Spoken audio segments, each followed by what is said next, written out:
Shalom, saudara-saudaraku yang terkasih dimanapun kita berada.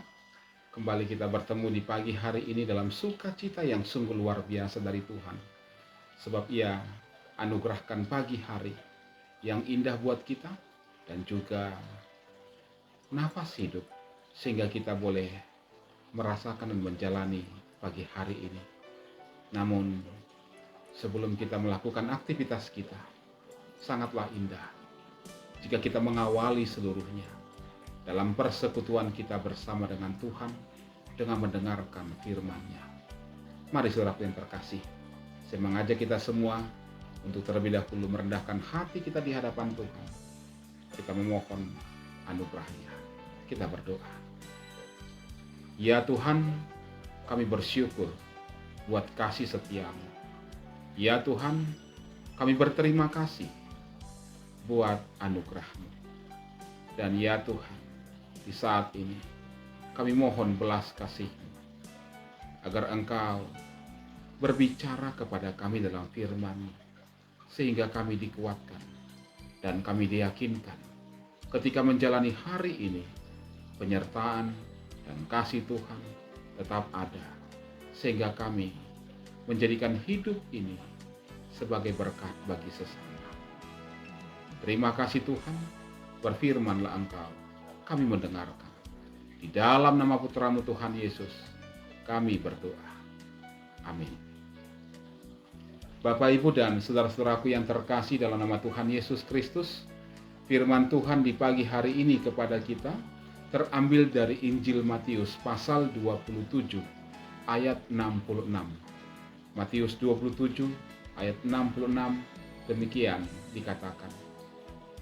Maka pergilah mereka dan dengan bantuan penjaga-penjaga itu mereka memeterai kubur itu dan menjaganya. Demikian firman Tuhan. Tema kita adalah saksi bisu. Saksi bisu. Saudara-saudaraku yang terkasih, kalau kita ingat-ingat kembali sejak dari kisah kematian Tuhan Yesus Kristus dan sampai Ia kemudian dikuburkan di malam hari itu, ternyata kuburan Tuhan Yesus cukup ramai karena dijaga oleh tentara-tentara Romawi. Saya berpikir, baru kali ini dan mungkin hanya kali ini ada kuburan yang dijaga oleh tentara. Kuburan orang mati loh. Padahal, sekalipun itu kuburan seorang raja atau kuburan seorang presiden, rasa-rasanya tidak pernah dijaga oleh ajudannya. Hanya kuburan Tuhan Yesus yang dijaga, bahkan itu pun belum cukup, bukan hanya dijaga saja. Kuburan itu juga ditutup dengan batu besar dan dimeteraikan. Artinya, tidak ada seorang pun yang dapat membukanya. Jika ada yang berani membukanya, maka tentu ia akan ditangkap dan ia akan diproses ke pengadilan sebagai orang yang dituduh membuka segel atau meterai kerajaan. Jadi akan ada yang berani. Pertanyaan bagi kita, mengapa kubur itu harus dimeteraikan dan dijaga? Tentu saja karena para imam takut pada nubuat Tuhan Yesus yang berkata bahwa Ia akan bangkit dari antara orang mati pada hari yang ketiga. Itu kita perhatikan pada ayat yang ke-62, ayat 63 mereka katakan langsung seperti itu. Oleh karena itu, mereka memohon kepada Pilatus untuk mengirimkan penjaga-penjaga tersebut. Namun, siapa yang dapat menghalangi nubuatan atau rencana dari Allah? Siapa yang dapat menghentikan apa yang akan Allah lakukan? Siapa yang dapat menggagalkan kehendaknya? Setelah malam itu berlalu, pada pagi dini hari, seorang malaikat datang ke kubur Tuhan Yesus dengan kekuatannya. Meterai itu pun terbuka Dan batu besar yang menutupi kubur Tuhan Yesus tiba-tiba dikatakan terguling.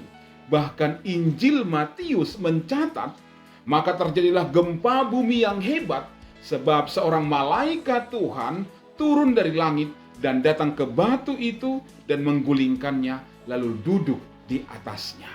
Itu dikatakan oleh Injil Matius. Batu besar dan berat yang harus diangkat oleh beberapa orang tiba-tiba terguling. Batu itu tidak lagi berfungsi sebagai penutup, melainkan kini menjadi tempat duduk malaikat Tuhan. Batu itu tergolek rapi di samping mulut kubur Tuhan Yesus. Bukan ditaruh di sembarang tempat, tidak. Batu yang terguling itu ternyata bisa dipakai Tuhan untuk menjadi saksi bisu dari peristiwa yang menggemparkan dunia. Anak Allah yang telah menderita dan turun ke dalam kerajaan maut, sekarang telah ditinggikan oleh Allah Bapa dalam kemuliaannya. Batu itu berbicara, menjadi saksi, menjadi bukti nyata tentang kebangkitan Tuhan Yesus Kristus. Peristiwa itu bukan hanya disaksikan oleh manusia dan tersebar dari mulut ke mulut, tidak.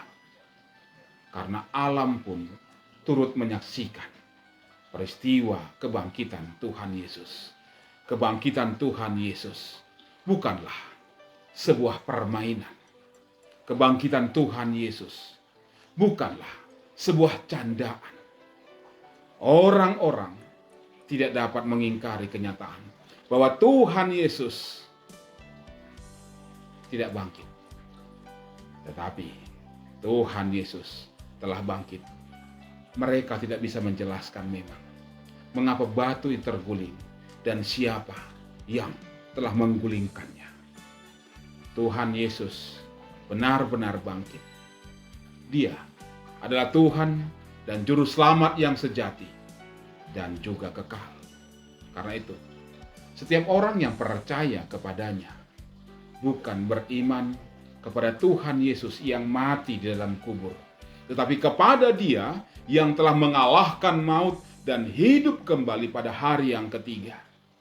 Dialah Tuhan dan juga Juru Selamat manusia yang memberikan jaminan keselamatan. Dan keselamatan tersebut adalah pasti. Karena apa? Karena Ia hidup, bangkit dari kematian. Amin. Mari kita renungkan firman Tuhan. Kita berdoa. Terima kasih Bapa. Engkau boleh katakan dan Engkau boleh nyatakan kepada kami. Ada begitu banyak saksi yang ingin menjelaskan tentang peristiwa kebangkitan-Mu. Batu penutup kubur pun menjadi saksi bahwa Engkau telah mengalahkan maut, bahwa Engkau telah mengalahkan kuasa iblis, bahwa Tuhan telah bangkit untuk semua orang. Terima kasih Bapa. Engkau berikan sebuah kepastian bagi kami. Bukan sesuatu untuk menipu kami. Terima kasih buat itu semua. Yakinkan kami ketika menjalani hari-hari hidup kami. Terima kasih Bapa. Dengarkanlah doa kami ini yang kami bawa dalam nama Putra-Mu Tuhan Yesus. Allah kami, Juru Selamat kami, yang mendengar menyempurnakan doa kami dalam doa Bapa kami.